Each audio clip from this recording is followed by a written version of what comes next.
The COVID-19 pandemic has highlighted the need for African governments to strengthen social protection systems. According to the Human Rights Watch report, the COVID-19 crisis has wreaked havoc on the livelihoods of millions of households across the continent, leaving families hungry and desperate for help. The research was conducted between March 2020 and August 2021 in Cameroon, Ghana, Kenya, Nigeria and Uganda.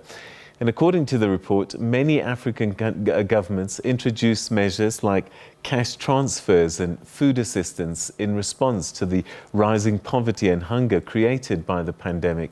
But most households received no support. The World Bank has forecast that COVID-19 crisis will have pushed an additional 29 million Africans into extreme poverty by the end of this year. COVID-19 and the pandemic has been affecting the continent, and one of the countries that was researched was Nigeria. And Human Rights Watch in the country found that programs introduced reached only a fraction of those households that were needing support. And to help us understand just what the impact has been of the COVID pandemic in the West African nation, we're now joined from Lagos by Mohammed Zanna, who's an activist with the Nigeria Slum Informal Settlements Federation. Thanks very much indeed for joining us. Welcome to the program. Yeah, thank you for having me. All right, so let's begin with an assessment of just how difficult it's been for the average Nigerian to cope with the pandemic. Well, it is very difficult. For example, I reside here in Lagos, and there are over 20 million people in Lagos State. And almost 2/3 of these people live in the urban slums, whereby you can get up to 10 to 20 people living in a single room apartment. Wow. Whereby some of the COVID-19 protocols, like social distancing, how can you social distance when you are 10 to 20 people in a single room? And how can you self-isolate in such an environment? And water is one of the most scarce products in our community. We don't have access to potable water. How do we wash our hands on a daily basis? And most of these people will survive on what we get every day. So when the lockdown came in, people like me, we are evicted like a month to the lockdown from our homes by the Nigerian government. So there are millions of people that are displaced due to forced eviction, and millions of people that survive on what they get every day. So when the government comes with the first 2 week lockdown, there's no provision like a palliative, something to provide a shock absorber to the urban poor. As a result, we are in between hunger, die from hunger, or go out and die from COVID-19 infection. So the government introduced a number of programs. Did they not reach the people that was intended? What went wrong? What went wrong is the system the government used to reach out to the people. When there is a situation whereby government will do a giveaway, the political elite in the corridors of power, the only people they need to reach out to the grassroots is their political foot soldiers who mobilize people to vote for them during the election. And these foot soldiers belong to political parties. So at the end of the day, they reach out to their political party members. And their political party members reach out to their political members within the community. And that is how the government palaces were shared. Which means if you are not a member of the ruling party in that state, that palace is not for you. Hence the reason why the larger majority of the poor have no access to the palaces or whatever provision the government has made. And a couple of months into the pandemic, there is a riot, a protest that took place in Nigeria called EndSARS, against police brutality.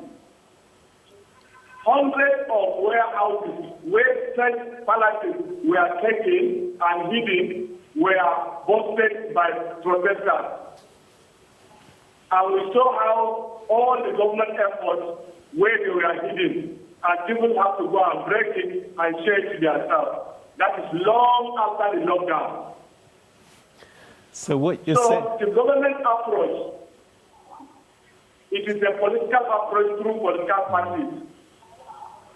Forgetting the fact that once you are elected to be a mayor, a governor, or a president, you are no longer representing your party.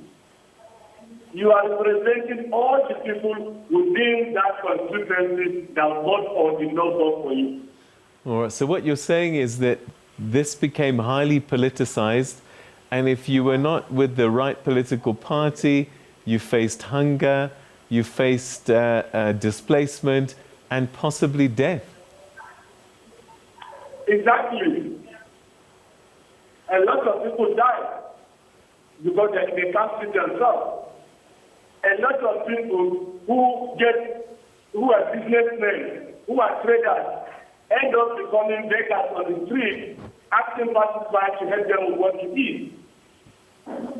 It gets to a stage we are about to have a total security breakdown in places like Lagos State. What's the situation like? What's the situation like now? Right now, the government is only giving lip services to the issue of the COVID-19. But it has never learned from the mistake of the COVID-19 lockdowns. Let's take it for example. Recently, I went to test center to test myself on possible COVID-19 infection. When I get to the hospital, I was told I have to register online for me to now get tested. Forgetting the fact that there are millions of Nigerians that they are not internet literate. They are not internet literate, so they don't know how to go online and register. And there are millions of others that do not have access to Android phone or a PC where they can go and register to get tested. And unfortunately for me, that day I went to the hospital, I wasn't with my phone. I left my home at home charging. So I have no choice but to come back home. Because at the center, there is no provision of facility to accommodate people that might not have access to the internet. So, likewise in COVID-19 vaccine, you also have to register online. And there are millions and millions of Nigerians that do not have access to online, to go online and register. So, how do you capture the rest of the majority that are vulnerable? So government has not learned from us to make sure that at each stage of the COVID-19 struggle, there has to be provision, there has to be consideration to the fact that there are millions of our citizens that do not have the capacity to access anything on their own once it is online. But the authorities must know this. They know the level of cell phone penetration and online connection. Why then do they persist on using these vehicles that are only going to make the most vulnerable even more vulnerable? That is the problem. When you want to work for people, in a democratic setting, you need to take the people along before coming up with policies that will affect their life.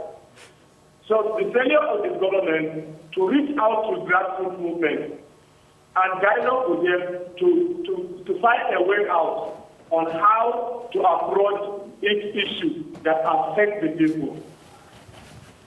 So we have a set of political class living in their corridor of power, enjoying their security and their air condition, who have never for one day said what it is to be like a poor person in Nigeria. I will come up with ideas and policies that at the end of the day, millions will be discriminated simply because they don't have the capacity to engage online as the government wants to make things online. So as much as the government tries to make online provision, the government should equally try to provide facilities within the center that can assist and help the vulnerable class that do not have the access to go online. All right. So unfortunately, we have people in corridor of power who do not reason with the poor, who do not try to engage the poor on how to address their own inabilities or incapacities. Mr. Zanna, we're going to have to leave it there, but we certainly are mindful of what you've said, and let's hope that those vulnerable in Nigeria do get the assistance that they need. Thank you so much for bringing the story to our attention. Yeah, thank you for having me. Thank you.